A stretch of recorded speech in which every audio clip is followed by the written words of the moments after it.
Hello everybody, and welcome to this XP Solutions XP Live webinar. Today's presenter, Sam Crampton, will be presenting two complex flood studies. Sam is a Senior Associate with Dewberry and Department Manager for the Water Resources Initiatives and Innovations Department. He has a Master's of Engineering degree from Loughborough University in the UK. And since joining Dewberry in 2001, he's been instrumental at implementing various technologies for floodplain, drainage, and dam break studies. This has included the implementation of xp2D and xp2D for complex flood studies. And Dewberry is a full-service architecture and engineering firm with 38 offices across the nation, serving both private, local, state, and federal clients. Welcome, Sam. Yeah, I started working with XP Software and their team about 8 years ago. Initially, the first projects we used XP for was some combined sewer floodplain studies for FEMA, and it worked real good for sort of integrating the overland and underground system. And I only wish that I had the 2D part at that time. It would certainly have been much easier.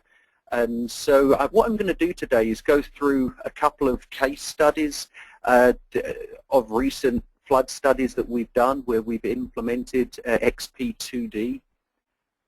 So the two case studies are going to be, the first one's a rain-on-grid 2D simulation for unconfined flat topography in the coastal plain of Georgia, and the second one's going to be an integrated 1D, 2D model in Texas. So starting with the first one, the first case study here, you can see an image in the top right of some of the results we got there, and as you can see, the flooding is very complicated, many diverging and converging floodplains. And so the real challenge that we had here, this was for a FEMA study where we had to refine Zone A floodplains. The challenge was it's very flat, and so the flow can travel in many directions, and so there's frequent divergence and convergence and breakout of flows, and interconnected and closed basin ponds and swamps all made it a nightmare for a traditional 1D model. And so with a traditional 1D model, it's very difficult to confidently estimate the flow direction in 1D, because ultimately the engineer, the modeler, is the one that is setting up the model and deciding where the water's going, rather than allowing a model to figure it out. And the whole flow convergence and diversion, which creates many loops, really creates a nightmare that's just not efficient to model in any 1D software. And so that was the challenge we was presented with. And I was actually, just this morning, I just got back, I live in Atlanta, but I've just been down there presenting the results of these flood studies to the local communities, and surprisingly enough, we had some very heavy rain earlier this week, and many of these areas were flooded, which was probably, at my guess, is probably like a 5 to 10 year flood, and even two or 3 days after the worst of it, the water's still up, so I stopped and took a few photos. So you can see the sort of thing we're challenged with, very, very flat areas, very high vegetation and very low velocities. And so here's some of the areas along the side of the road, which really just gives you an idea of the type of stuff we're dealing with. And so very, very slow, ponded up water. And this, say this morning, this was still there, and the bulk of the rain was on Monday.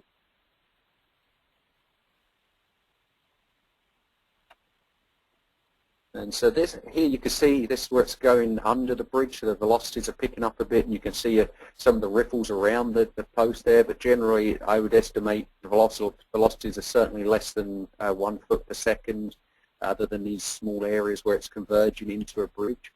So the challenge here, the effective Zone A floodplains for these areas on the FEMA maps have no supporting engineering data or documentation of the methodologies used. And so all we can assume, and from our best judgment from seeing these things in the past, is these were most likely developed from a combination of soil data that maybe originally they took the hydric soils and assumed them to be floodplains, and from the USGS topography, the old quad maps, which I believe are going to be 5 or 10 feet contour intervals in this area.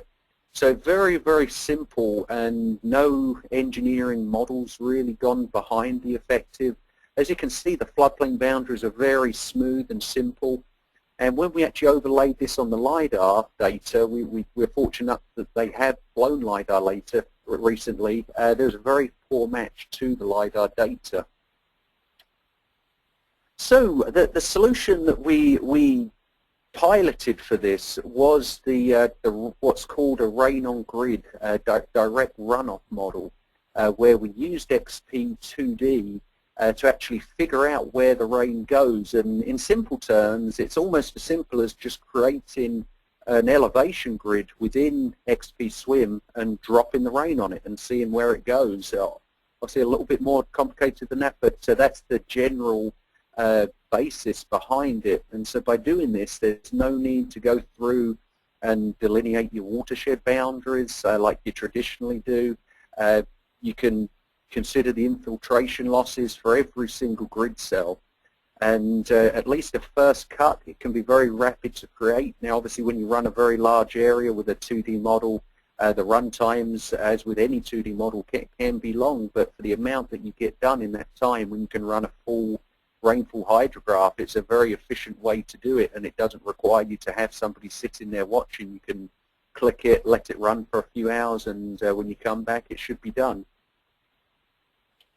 So the rain-on-grid technology, it's something that's a new technology, and I think really has been a bit of a byproduct that when you develop the 2D model, then it's probably not the primary intention of the 2D model, but it's something that can be very easily done. And so it's a new technology that's relatively untested, and there's very limited research in the area. And certainly what research I'd found did indicate that it didn't work too well, and that was mainly tested in areas of steep terrain. And so we took a look at this and really sort of thought about it, and yeah, just doing a basic 2D grid on areas with steep terrain where you're going to have flowing channels and high velocities, yes, it would seem an inappropriate way to model it, because you've got them high velocities. It's not all just sheet flow and shallow flow. Whereas in areas of swamps and very flat areas, you've got very low velocities, and channel flow really doesn't come into play too much because it's all just swamps. And so this seemed an appropriate way to do the modeling in these flat areas. And so to do any of this, we had to be sure that it passed the test, that it gave us reasonable results.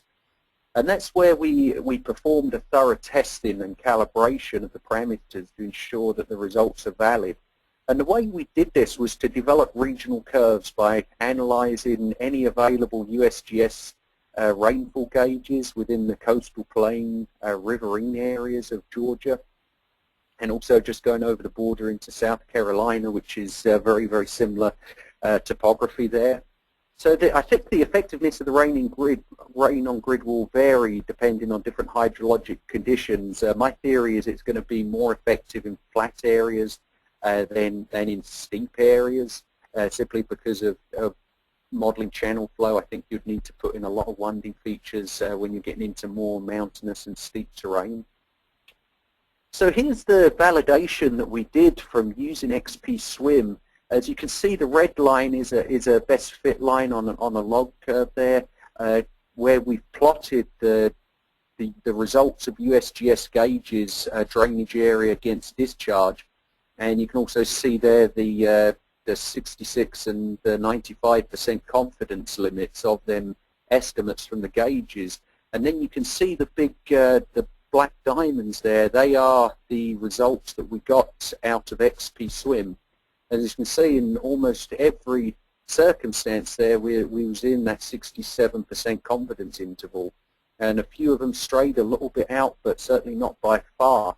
And so that really proved the concept and showed that we was getting appropriate results, and was able to test that from 1 square mile, and the curve went up beyond 1,000 square miles. And so that gave us a good level of confidence that, yeah, this was giving us feasible results that we would be able to utilize. So here's an example where it really showed the limitations in the effective floodplain studies out there on the FEMA maps. So we can see this area here. There's if we look over to the left in the sort of northwest corner of this image, you can see that it's quite heavily developed. You've got a lot of homes and that, but the rest of it is virtually undeveloped. Yet if I now add the layer on for the FEMA floodplain maps, here's the current effective FEMA Zone A. So you can see there's a massive area that's totally undeveloped, yet there's no floodplain there. And it sort of makes you a little bit suspicious. It's do the local officials realize something that the flood maps don't realize?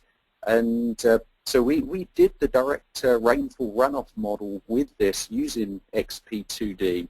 And so we go from this, which is the current effective FEMA floodplain boundary, to the floodplain boundary that we got with xp2D.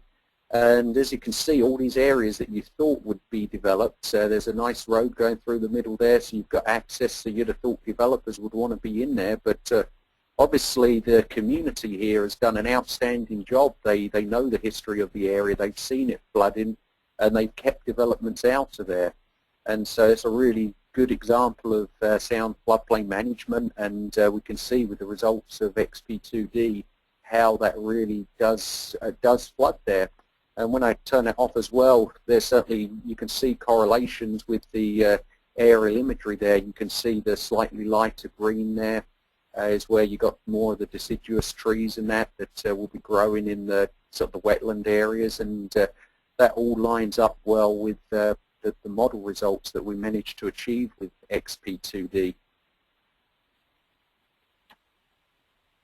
So what was really neat about this is it gave us a very scalable solution. So the basic level of analysis was purely just 2D based. That's where we took the LiDAR data, we brought it into xp2D, we built a grid within xp2D, and then imported land use data so that we could assign infiltration losses based on the land use and soils there. And the real nice thing with it is that one of the things that we really liked about with xp2D is how easy it was to enhance the detail by adding 1D features. It really was very straightforward to add 1D features to the 2D model. And so what we use the 1D features for, the traditional sort of conduits within xp-swim, the 1D culvert features are really useful where you have embankments, road embankments going across the study that may cause excessive ponding. We're able to take them 1D culvert features and put them into the model and provide drainage through them embankments. And another way you can, we didn't in this situation, but you can go and add 1D features for channels if you wanted to. And that can improve the hydrology, and I think that would definitely help you get better results in steeper terrain. But in these flat areas where it was all pretty much swamps, there wasn't a need for that. The results certainly agreed both with the flows at the local USGS gauges within the area, and on both discharge and with the elevations recorded at them gauges. So it's worked out very good there. And with the grid cells, it takes a different kind of thinking. Many people may have used raster grids for doing floodplain delineations, and when doing that, typically you're using very small, fine grids to delineate floodplains, often 5 or 10 feet. However, with a 2D model, if you go down to 5 or 10 feet when you're studying a couple of 100 square miles at a time, you're going to get into the millions and millions of cells, and it really becomes a very slow process to run. And so that's where you want to optimize your grid cells, and also you don't necessarily with any 2D model get better stability with smaller cell sizes. It's typically larger cell sizes will give you better stability. So we did test the cell size, and we generally went with cells between 100 and 200 foot, and we found that there was not too much difference between the cell sizes, but obviously it was a game to sort of balance off the benefits versus the efficiency.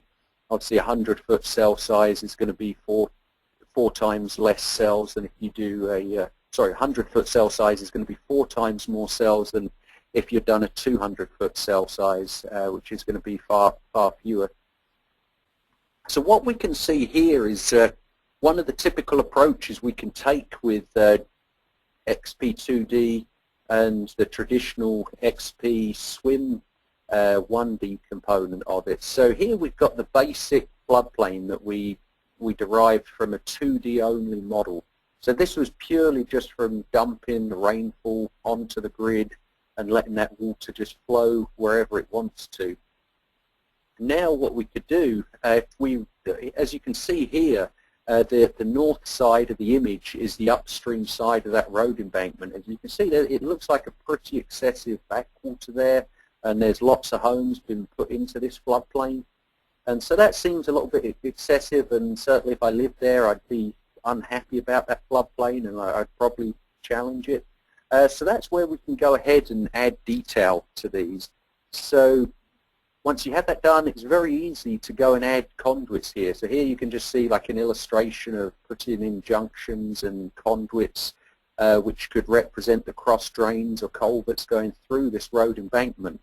And so the next thing we can do is when we rerun XP Swim, we can then see by rerunning it, because you're providing the drainage through the roadway embankment by using these 1D features, on the upstream side, the floodplain actually decreases significantly and pulls many of them homes up to the northeast out of the floodplain. Whereas on the downstream side, because we've opened up that culvert, we've moved the water through faster, and we've caused increased flooding on the downstream side, which is more appropriate and is what is happening out there in the field. So here's just some examples of the refined Zone A floodplains. You can see with these two examples we have very, very smooth and basic effective Zone A floodplains which look pretty, but the ground's just not that regular and smooth.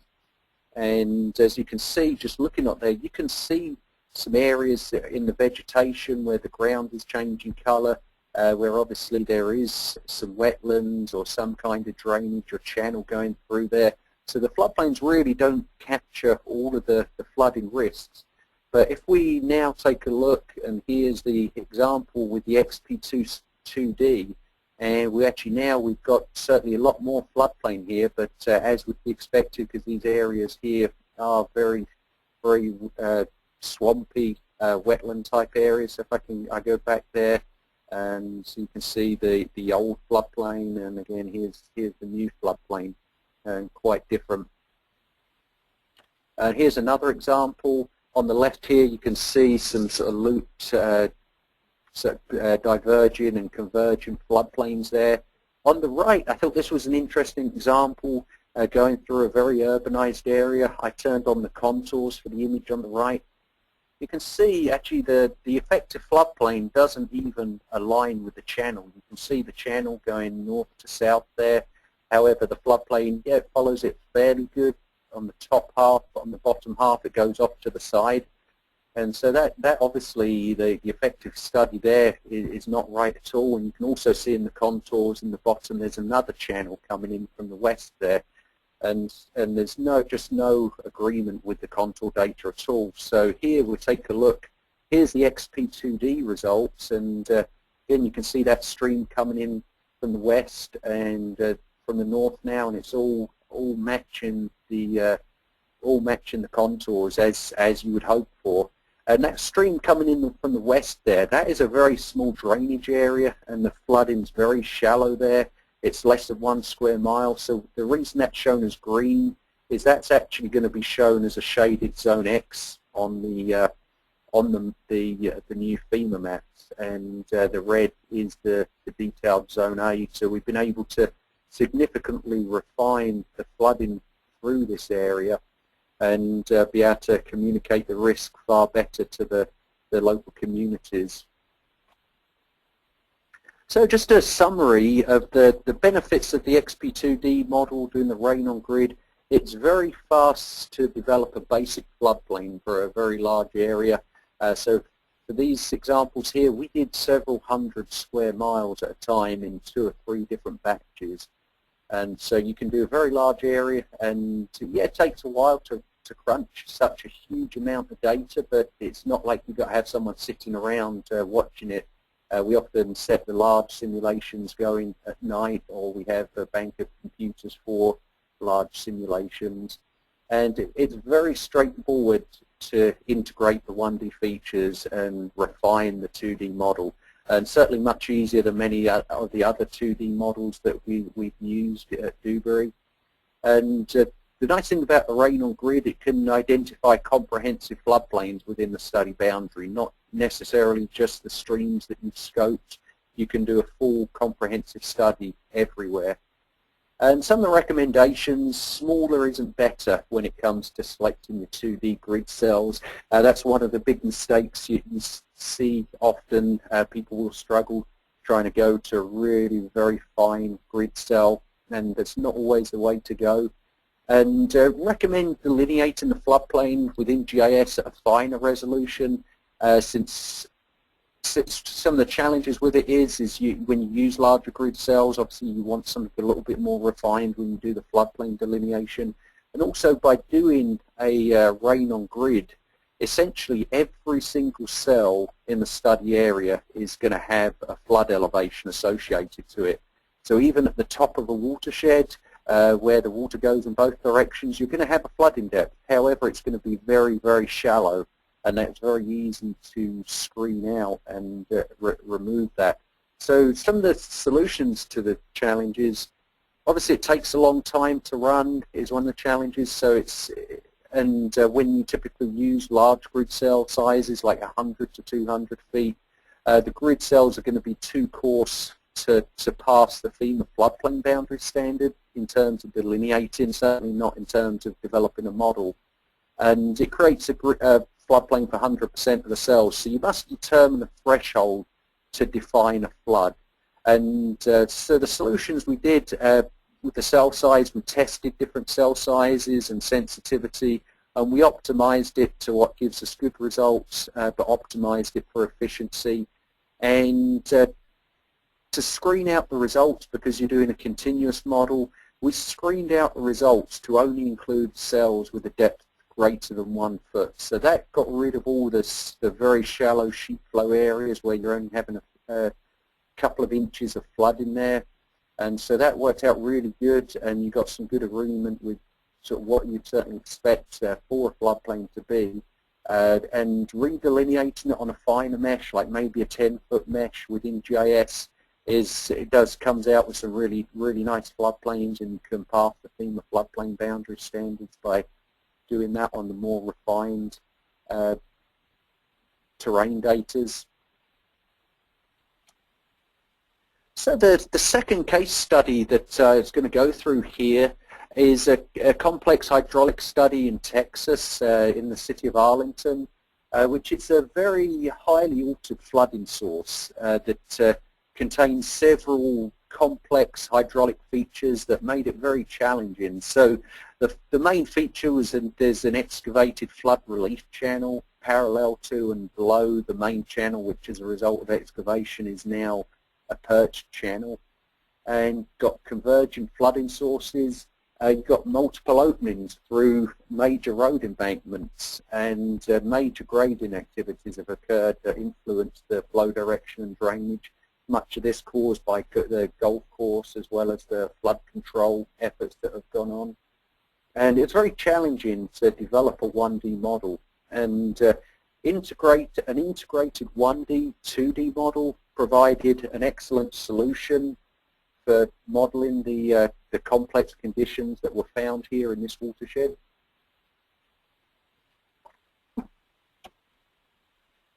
So here's an aerial view. You can see the main creeks here highlighted in blue. So we got one coming in from the east side there, or from the right-hand side of the screen, and another coming straight up from bottom to the top, and they converge, and then they eventually flow into the major creek, which is going along the top of the creek. Now, one thing that really stood out here is, as you can see, if I can bring my mouse over here, there's actually two bridges here on the main creek. There's the large one here going over the creek, and then there's another one just to the left a little bit, another bridge. However, that bridge only has about 0.2 square miles drain into it, so it was a bit suspicious why such a large opening was there on a bridge. So we suspected that what happened here was the flows were actually breaking out and heading out to the left there and going through that opening, which makes certainly is something difficult to model in 1D, because when it's 1D model, it just basically ignores anything like momentum and that, and how much water may actually get across there. And so by doing the 2D model, that actually allows, with the water coming down there, you can sort of consider momentum and that, and it will figure out how much water actually breaks out and travels to the west and through that opening. So it gave a very good solution there. And then along the channel, there was numerous little structures that appeared that the water was breaking out of the main channel. Now you can see here, here's the flood relief channel. So this blue line that's, let me do it again, this blue line here is the flood relief channel that sort of goes parallel and below the main channel. So there's a lot of areas where it appeared that water broke out. Here's another 2 areas where the water appeared to break out. And there was also many control structures along here. Like here, there was a small dam that was located along the main channel that appeared to back water up that would push it out towards the flood relief channel, and it also creates a wetted channel that makes it certainly nicer looking for the golf course there. And then with the 2 creeks coming together, we also had these converging flows here where it sort of splits and can sort of travel between the 2. And then at the very top there, you can see an interstate there, and there's multiple openings through this interstate, and so we wanted to be sure that we could capture all of them accurately. So the integrated 1D, 2D XP swim model really worked out very good for this area. So one of the first things where we had hydraulic structures, we would model them hydraulic structures in one dimensions using the traditional sort of weirs in XP. And anywhere where we had well-defined channels, we modeled them using 1D. Because you know with the channel, the water's going to go either down it or back the other way. You're not going to get sideways flow there, so a 1D approach would be suitable for a confined, well-defined channel. And then the overbank areas where it was flat and you had various vegetation and land use, these are the areas that we've used as 2D, because the basic assumption of a 1D model that everything goes in one direction just didn't seem appropriate for these overbank areas with the flow, with all these channels going in different directions. And then you can see that the hatched area in blue is the boundary of the 1D model, and then the lighter color squares are is the 2D mesh. And so there's the interface, the 1D and 2D interface, which allows the flow to be exchanged between the one-dimensional and two-dimensional engines by balancing the energy grade. So just automatically when that 1D feature sort of exceeds the bank, it's going to spill out into the 2D model, and the volume and flow is all going to be considered there, and it's going to do a nice balance and accurately model that.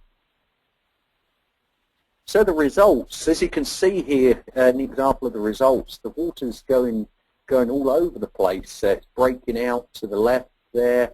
You've got some eddies there, and it's really going everywhere. And it really highlights that a 1D model assumption there just isn't appropriate. And so it really validated the need for a 2D model just to figure out what was going on in this area.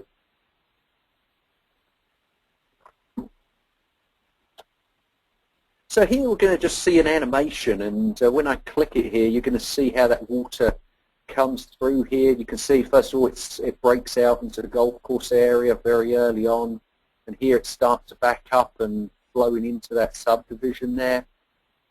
And now as the water recedes, it gradually drains out. So it's certainly a lot more complicated, as you can see, than with experience with a sort of traditional, or what would be suitable for a traditional 1D model. So we did do a parallel HEC-RAS model here. One of the reasons for that is certainly HEC-RAS is very commonly used for the NFIP, And often a lot of people throughout the country are often more comfortable with HECRAS, and certainly if it's for FEMA, it's certainly very commonly used there. And so often you may be required to do a 1D model. However, even though you may be required to do a HECRAS model, you can certainly save a lot of time and improve the accuracy of a 1D model by running a simple 2D model first.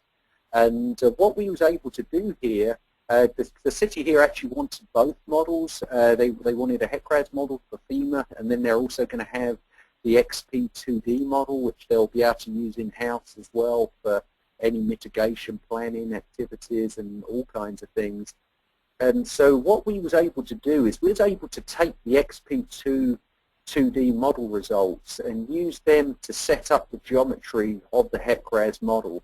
And so by taking the grid elevations from the xp2D model, we could essentially contour the elevations, and so we'd get lines of equal elevation, which is going to roughly equate to your cross-section, because obviously with the 1D model, the basic assumption is that the elevation is constant across the entire width of the cross-section, and so we was able to use these the 2D model to help set up the alignment of the cross-sections. And so we knew with a good level of confidence that our 1D model was set up to capture the right elevations. And areas where you get negligible energy slope, these are areas that you could possibly model within HECRAS as a storage node. And again, you could take the xp2D results there and bring them into GIS, and you can identify anywhere where you've got a negligible energy slope that you could do storage routing if you needed to do a parallel model. And so when we got to calibration, HECRAS generally gave a little higher results, but in areas it gave very similar results, but the main differences were the areas where the elevation suddenly changed laterally. And so the biggest example of this was along where you've got the main channel that breaks out to the left there into the relief channel. Because you're within 1D, you're going to have to model that as a weir. You're essentially just getting a vertical drop, whereas with the 2D model, you're actually routing that breakout over the terrain. And so you actually get the water sort of tumble over and down the hill rather than just modeling it as a lateral weir that just drops off vertically. And so you certainly, to get it to the fine level of detail in 1D that you can in 2D, it would be a lifetime achievement to put that much detail into a 1D model. But you certainly run in the 2D first if you do have to do if you do have to do a 1D model. It definitely improves the quality, and I really think it can save a lot of time. So the benefits of the integrated 1D and 2D model, it was very straightforward to integrate the 1D features and refine the 2D model, and it's certainly easier than what we've done with some other models. And the link node method in SWIM we find very versatile, enabling the complex structures to be effectively modeled. And particularly things we find, not in this model so much, but in others where you're modeling like riser structures and that, and multiple openings and that, it can be a lot easier because it's very a la carte with the various conduits and shapes, whereas some other programs like HECRAS, you have the bridge unit where it's all in one unit, and it's hard to model some of these complex controls on hydraulic structures. And it was good stability. It was relatively low effort required to stabilize the model compared to some other dynamic models that we've used. And certainly I think in some ways the 2D part of it certainly helps with the stability. I know certainly with traditional SWIM modeling, one of the tricks people often do is to put storage nodes at junctions which help to improve stability, and that essentially I think the 2D model can work in a similar way because it sort of lets it break out and models it like storage there, so it can help in ways. And the continuity definitely was very good. We didn't run into any issues with the continuity. I think it was probably easier than just a basic 1D model continuity. And so definitely the recommendations is definitely do things incrementally as you would with any hydrodynamic model. You definitely start with your 2D part and add the 1D features incrementally so it can help you diagnose anywhere where you have issues with stability rather than throwing everything in at once. Sometimes it can get a little bit challenging to find any tricky areas. And choose a suitable mesh resolution, or a grid resolution I should say, to optimize run times. There's definitely a balance there. And what you can often do once you get things set up, if you want to, you can then go back and refine the grid even finer and rerun it. But certainly to get things running, you may want to try a larger cell size to start with. So I just wanted to give some acknowledgements. Obviously the staff at XP Solutions gave us real good support throughout these projects, and there's the City of Arlington who was on that project in Texas, and then the Georgia Department of Natural Resources who were on the coastal plain modeling. And I just want to put a mention out for Jim Keith and CFM Saminor, who are both some key members of our staff here that have helped with implementing the XP. And with that, that's the last slide I have, so I can pass it back to Nicole. Sam, thank you so much for your presentation today. We really appreciate your expertise and you showing us your studies. Okay, you're welcome. Thank you. All right, everybody, that concludes our webinar today. Thank you again for attending, and we will see you next time.